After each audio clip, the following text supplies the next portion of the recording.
In the ancient empire of Ghana, a drum sounds in the distance. Traders go to the appointed spot. The people they are trading with have already gone, leaving their goods behind them. This is the silent trade. The commodity that waits for them unprotected is gold. What do they have to offer that would be important enough for their trading partners to trust this system so much? It's salt. My name's Moxie, and this is your Brain on Facts. To a chemist, salt is what you get when positive and negative ions enter each other's orbit. To everyone else, salt is sodium chloride, the white crystals left over from seawater evaporation. It's been essential for food preservation since mankind began harvesting it in the Neolithic period. Egyptians traded cedar, glass, and dye to Phoenicians, who paid them primarily with salt and salted fish. The Celts in Britain were huge users of salt, growing rich by trading for luxury items like wine with Greeks and Romans.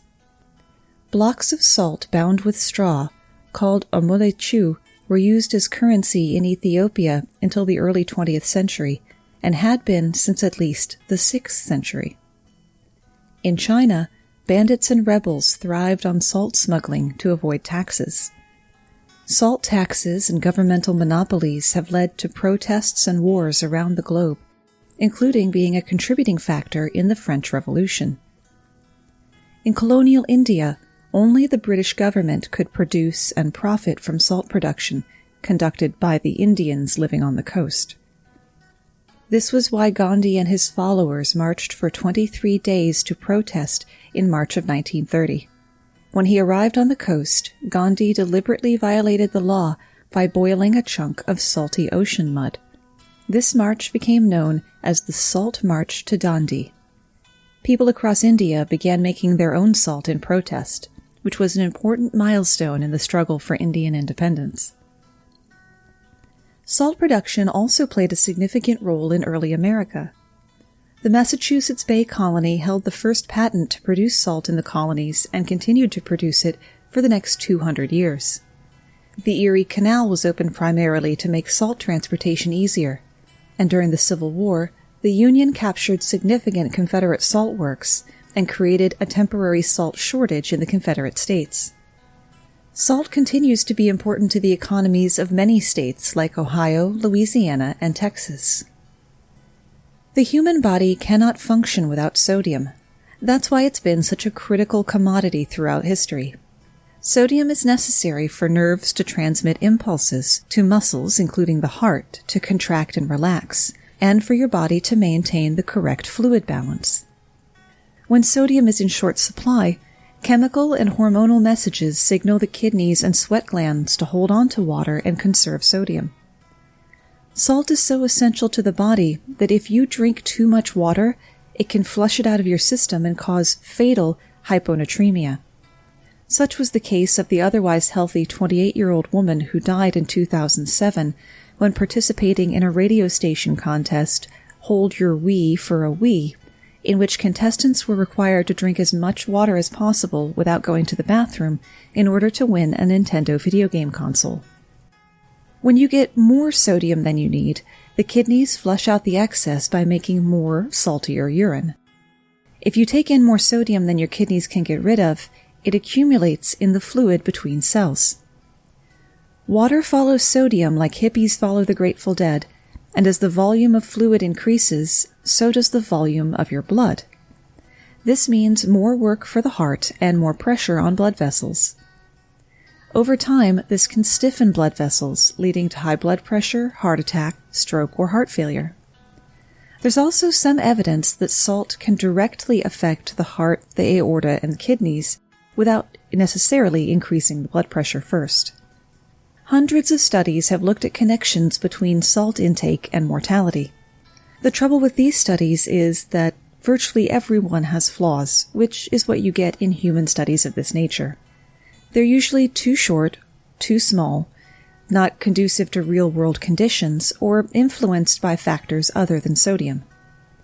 To really determine the effects of too much salt in the diet, you would need to get people who are as similar as possible in terms of health and lifestyle, ensure they eat diets as identical as possible, and follow them closely for years. Just ain't gonna happen, Captain. But that doesn't mean you can disregard your doctor if she tells you to cut back on your sodium. Start by reading the labels on processed and prepared foods. The sodium typically ranges from troubling to alarming. In 2011, Campbell's Soups were sued because their 25% less sodium tomato soup had the exact same amount of sodium as the regular variety, though at least it cost more. Their defense was that that statement was made in comparison to all their soups in general, not just the regular tomato soup specifically. But they still settled the lawsuit. So if humans need salt and water, why can't we drink salt water? The ideal salinity of blood is 9 grams of salt per 1,000 grams of water. In medicine, fluids that have the same salinity as blood are referred to as isotonic. When we consume too much salt, we excrete the excess in our urine to keep our bodily fluids isotonic. Salt water is a hypertonic solution with a salinity of 35. Drinking hypertonic fluids such as seawater throws the body's coping mechanisms into disarray. Although our bodies are designed to normalize sodium and chloride concentrations, dealing with extremely high concentrations of salt in the blood can be challenging. Cell membranes are semi-permeable, allowing water to pass through easily. When the salt concentration outside a cell is higher than inside, water moves from the inside to the outside to correct the imbalance. You may remember that from science class in school as osmosis. If you drink seawater, the natural process of osmosis turns disastrous. With the salinity of seawater being almost 4 times that of blood, so much water leaves the cells to try to correct the imbalance that your cells actually shrink. In order to regain an isotonic state, the body attempts to eliminate the excess sodium through the urine. However, at their best, human kidneys can only produce urine that's slightly less salty than salt water.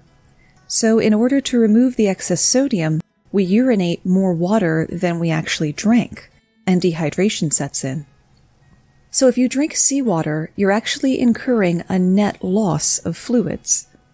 The body tries to compensate for the fluid loss by increasing the heart rate and constricting blood vessels to maintain blood pressure and blood flow to vital organs. You're also likely to feel nauseous, weak, and even become delirious. As you become more dehydrated, the coping mechanism fails. If you still don't have any fresh water to drink to reverse the effects of excess sodium, the brain and organs receive less blood, leading to coma, organ failure, and eventually death. That being said, salt water can actually come to your rescue in a survival situation. You can mix it with your fresh water supply in a ratio of 3 parts fresh to 1 part seawater in order to make a kind of sports drink and stretch your fresh water supply. To review, salt water bad. Mostly. Speaking of reviews, segues, I've still got them. We got another review through the Apple Podcast app, which always makes my day. There's great debate in the podcasting community about whether or not positive reviews help show rankings, but I don't care. I just love hearing from people who are enjoying the show. We did get a 1-star rating one time, but the person didn't leave a written review, so I'll just have to spend the rest of my life wondering what their principal complaint was. Anyway, on to the review from T. Mick, who says, I'm a simple person with simple needs, and direct input of factual information into my brain by a soothing voice with a touch of humor is really all I need. I love this podcast! ! Thanks, T. Mick. As always, credit for my radio voice goes to my mother, who was in radio in the 60s and 70s, and whose podcast, Rock History with Joe Christie, will debut before the fall. I do get notified when there's a new review through Apple Podcasts, but not when people leave reviews through other listening apps. So if you do leave a review through your app of choice, give me a shout so I don't miss it. So humans can't drink seawater, but that's okay because we don't live in the ocean. But what about the animals that do? Most of them are what's called osmotic regulators, able to control the process of osmosis in various ways.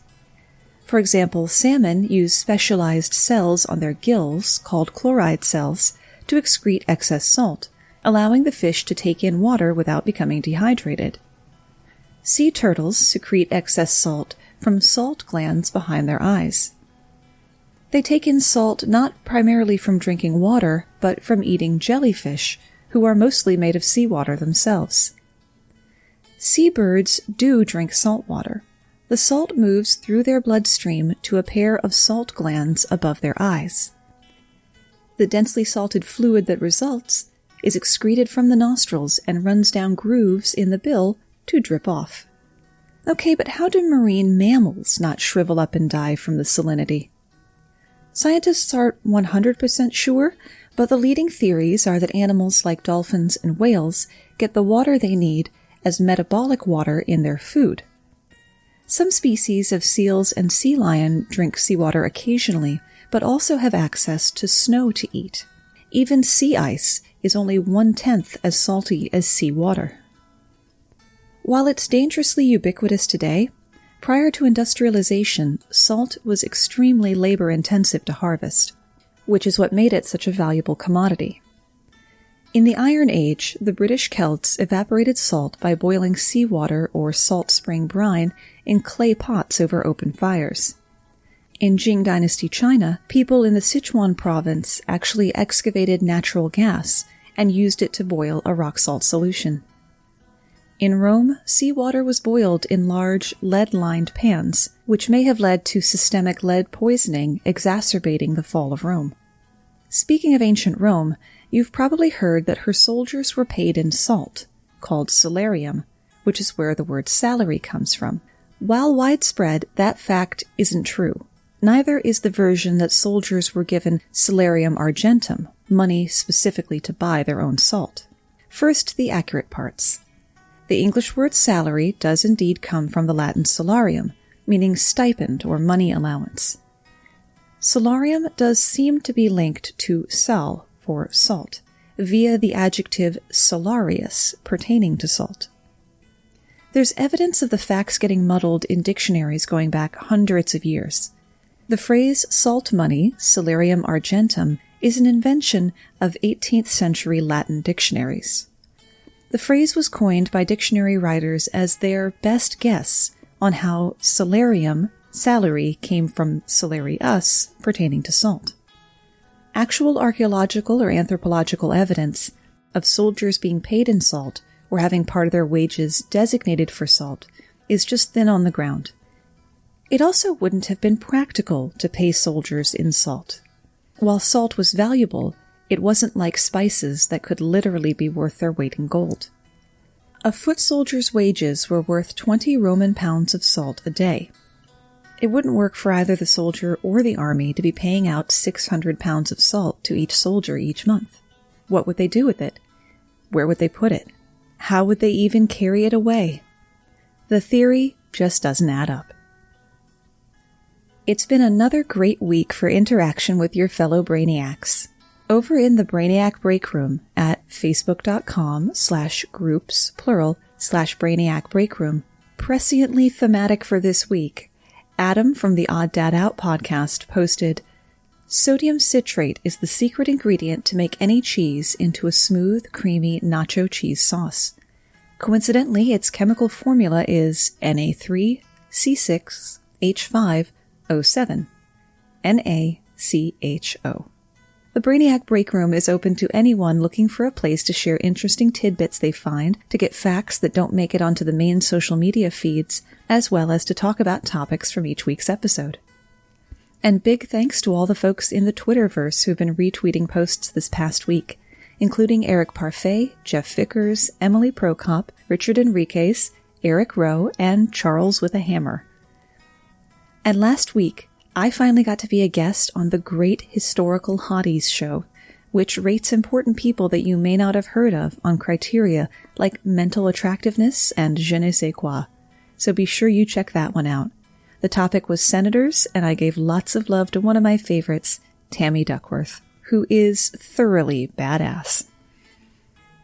Humans taste saltiness thanks to epithelial sodium channels, which are basically pores that allow sodium ions to pass into the taste receptor cells in the taste buds. The receptor then tells the brain that something is salty.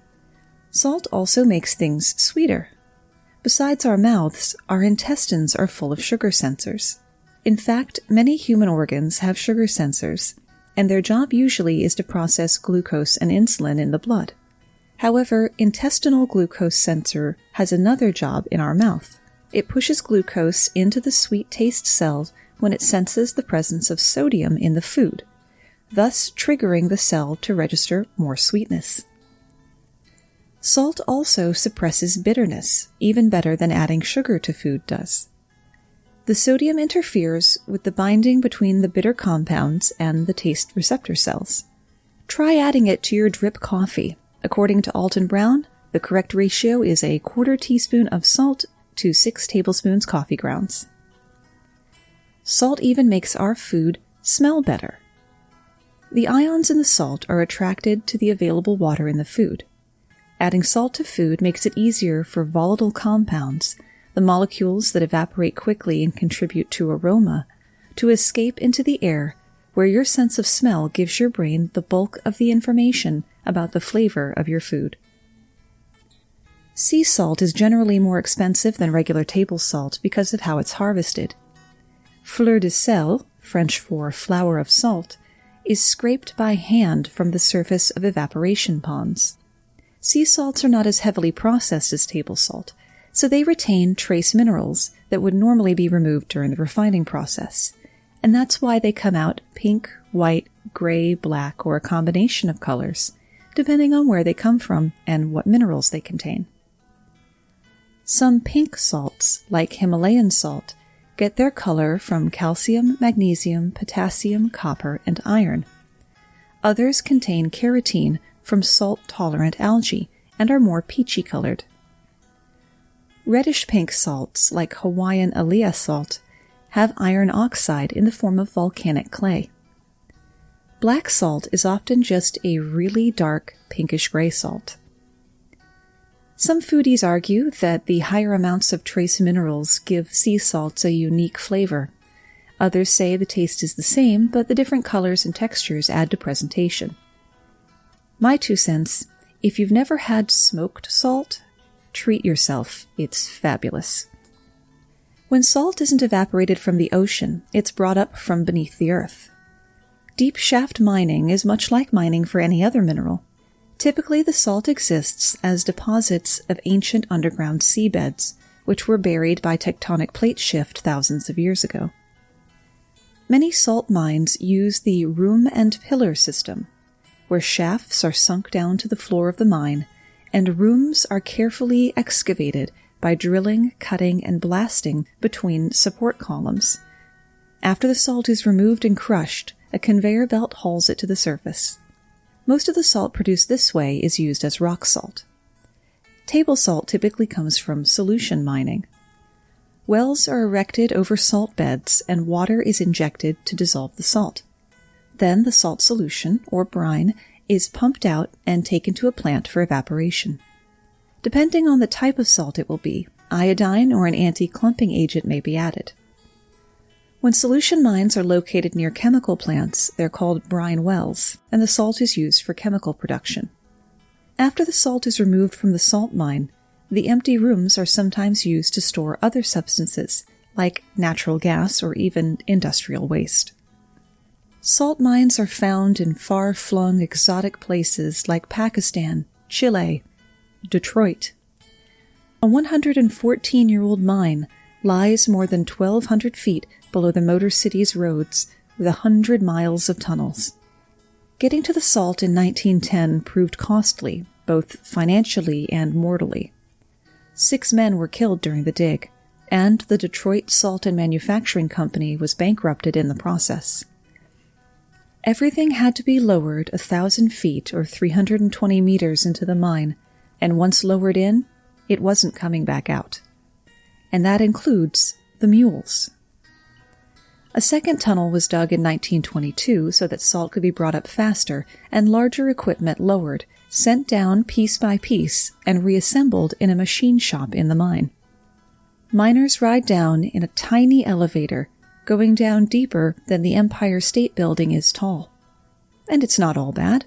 The mine itself is a relatively clean and spacious place to work, as mines go.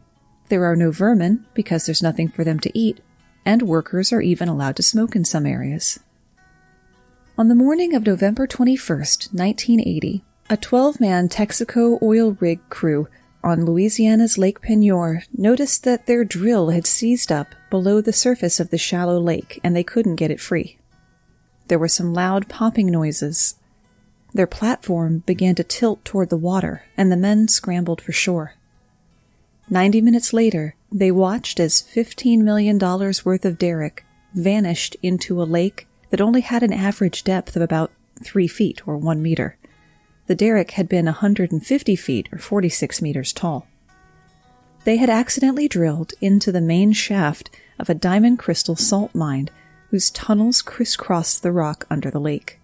Lake water was now rushing into the mine through the rapidly expanding hole in the salt dome, with a force 10 times that of a fire hydrant. Down in the mine, 50 workers suddenly found themselves in a disaster movie, using mine carts and an agonizingly slow elevator to escape. Thankfully, all 50 got out alive, but the drama was just beginning for Lake Peigneur. The oilmen watched in shock as the lake became the largest man-made whirlpool in history. A swirling vortex of mud, trees, and barges. A tugboat, a dock, another drilling platform, a parking lot, and a big chunk of nearby Jefferson Island were sucked into the abyss. Lake Peigneur used to drain into Vermilion Bay via the Delcambre Canal, but once the lake was emptied into the mine, the canal changed directions, and salt water from the Gulf of Mexico flooded into the muddy lakebed. To this day, Lake Peigneur has a brackish ecosystem very different from what it had in 1980. The backwards flow created a temporary 164-foot or 50-meter waterfall, the tallest in the state, and 400-foot, 122-meter geysers burst forth periodically from the depths as compressed air was forced out of the flooded mine shafts. The drilling company eventually agreed to pay the equivalent of $150 million to the owners of the mine and other flooded local businesses, because they had been drilling in the wrong place. An engineer mistook one system of coordinates for a similar, but obviously distinctly critically different system of coordinates. Remind me of this if I ever do an episode on expensive failures. Veering away from colossal catastrophes for a moment, I have an exciting new project to tell you about. As if Your Brain on Facts and Science with Savannah age 7 weren't enough to keep me busy. And there will be more Science with Savannah's if I can squeeze into her busy 7-year-old schedule. I've teamed up with 3 of my favorite podcast hosts to create the pilot for a new show. Join Eric from Fan Theory World, Ryan from Conspiracy Theoryology, and Sean, the Velvet Drizzle himself, from Stories of Yore and Yours, and myself as we take turns telling each other fascinating facts. Except one of us is lying, and the person who's it only gets to ask each person one question in order to spot the lie. The pilot episode will be available as a Patreon exclusive on July 10th, well before it goes out to the wider world. Go to patreon.com/yourbrainonfacts today to sign up for a membership as low as $2 a month to hear the first episode of Spot the Lie before anyone else. Take a look at the other tiers while you're there. In addition to early access to the regular episodes, you can get 2 bonus mini episodes each month for as little as 33 cents a day, less than the cheapest toll you go through, as well as voting on show topics and more. And I'd like to thank and welcome our newest patron, Eric Rowe, who joins us all the way from New Zealand, which is some amazing and humbling reach for my little program. Rock salt is one of the most effective substances for de-icing roadways when winter weather strikes. But while it makes roads safer, tons of salt ends up in rivers, lakes, and marshes, where it poses a real danger to the aquatic life and the potability of the water. It's not doing bridges, overpasses, and exposed metal of road infrastructure any favors either. Currently, the U.S. dumps about 15 million tons per year. In some cases, the salt, silt, and other substances have been building up layer by layer since the 1930s. That's why some areas are testing alternate substances to keep drivers safe. Some cities in Canada are now using a beet juice and salt mixture on the roads to stop them freezing over. The beet juice prevents roads from icing in temperatures up to negative 25 degrees Celsius, which is negative 13 Fahrenheit, making it more effective than just salt on its own. The beet juice mixture is also less toxic for the environment, though local residents have complained they don't like the way it smells. One U.S. city has chosen to use cheese brine to de-ice roads since 2009, and it works more effectively than the rock salt. 3 guesses where they're using cheese brine, and the last 2 don't count. That's right, Wisconsin. Bergen County, New Jersey has been using pickle brine since the winter of 2014. It may not smell great to, people with no taste, but it's cheaper and deposits less chloride into the environment than rock salt. And there's plenty of it discarded from factories.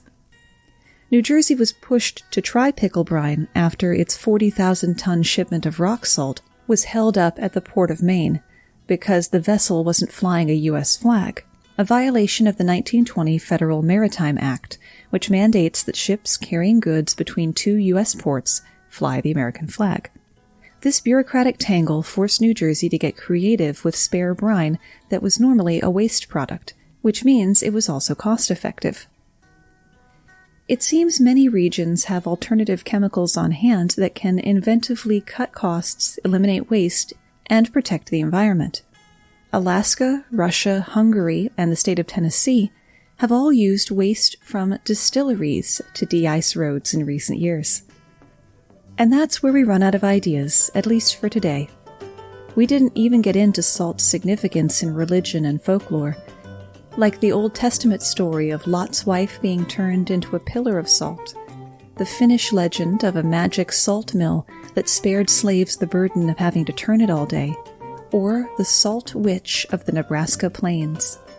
I could probably do an entire episode on creation stories of how the ocean became salty, like the Russian tale of a poor man who gets a magic millstone that can provide he and his wife with anything they need. His greedy brother tricks him out of it and tells the millstone to make salt for him to sell, but he doesn't know the right words to make the millstone stop. His boat sank under the weight of the salt, and the millstone just kept right on turning. Thanks for spending part of your day with me. And remember, the pilot episode of Spot the Lie hits patreon.com/yourbrainonfacts on July 10th.